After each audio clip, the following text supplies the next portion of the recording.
What is it about a Jon Jones that separates him from everybody else? I mean, you fought some of the baddest men on the planet. Chuck Liddell, we talked about, Rampage. I mean, you name him, you fought him, and then there's Jon Jones, who it just seems like he's been performing on a different level than everybody else. Jon has a belief in himself that has never been shaken, and the belief that he has it's crazy. Well, he had to defend himself from 2 NFL caliber brothers his whole life. But I mean, it's something to really be examined, because like it's the same things that make you great will not make you great in so many areas, because he has this big ego. Sometimes he gets himself in the trouble that he gets into outside the only person of the that's cage ever been able to beat Jon Jones is Jon Jones. So when he applies it to sport, it's fantastic because of the fact that he's got such a sensational belief in himself that, even no matter what, he's like, I'm going to do it. I'm going to do it. I'm going to do it. And he truly believes it. And he does it because of that. But it doesn't hurt being 6'5" with 78-inch reach. And listen, no doubt about it. No doubt about it. His physical attribute, 84-inch reach. 84-inch reach. His physical attributes stand on its own as being a huge advantage. But outside of that, I know what it's like to have to mentally bring yourself to a fight.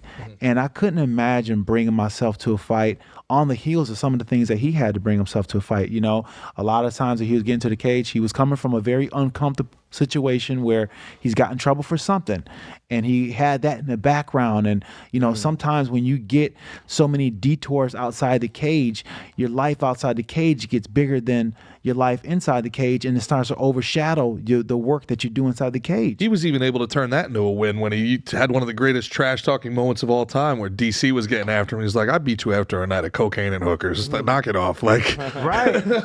That's what I'm saying. Like, you're sitting there like DC, you're like, he did though. Damn.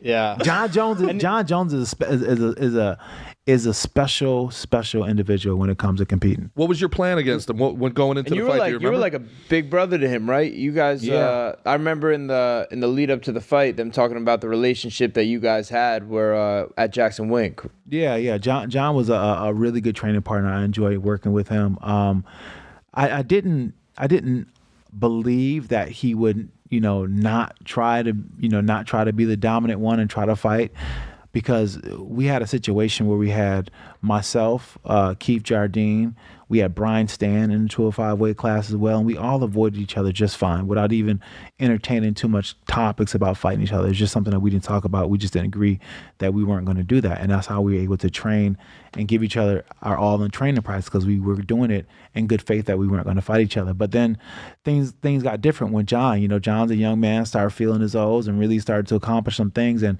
he started, saying that he would fight me and things. And I'm just like, at the time, my ego got the better of me. And I'm just like, let's do it, And, it was tough, because I felt as if, they chose him over me. And I was like, the camp. Yeah, I'm like, you rat bastard, you motherfucker, because at the end of the day, I helped put them on. For sure. But I can't get mad at them for them wanting to have dreams and aspirations as coaches too. You know what I'm saying? And maybe they didn't see it in me that I could get them to where they wanted to be, and it was about talent. And I was like, not about loyalty is how you were feeling though. No, it 100% was not about loyalty. Yeah. No. But it just wasn't a move. That's just stings though. It killed me. I can speak for us too. Loyalty is a big thing. You know what I mean? For most people that is. Yeah. So that would burn you up, but your team's kind of turning your back on you. Yeah, it killed me for the longest time, man. Like I couldn't even, like, I had friends in Albuquerque. I had a whole life in Albuquerque that I would go and spend so much time, at least 9 months out of the year in Albuquerque, just training and on and off. But when the whole thing happened, I just couldn't go back, because I'm just like, I felt like everybody was fake. If Greg and Wink was like that, I'm like, damn. And these were the guys who I was pretty close with. But time heals everything, and perspective and taking your ego out of it also it does as well too. And when I realized and look back on some things, I realized that it wasn't so personal. You know what I'm saying? It wasn't a personal. They were doing what was the best for them, and they made a good decision in a sense, because Jon Jones.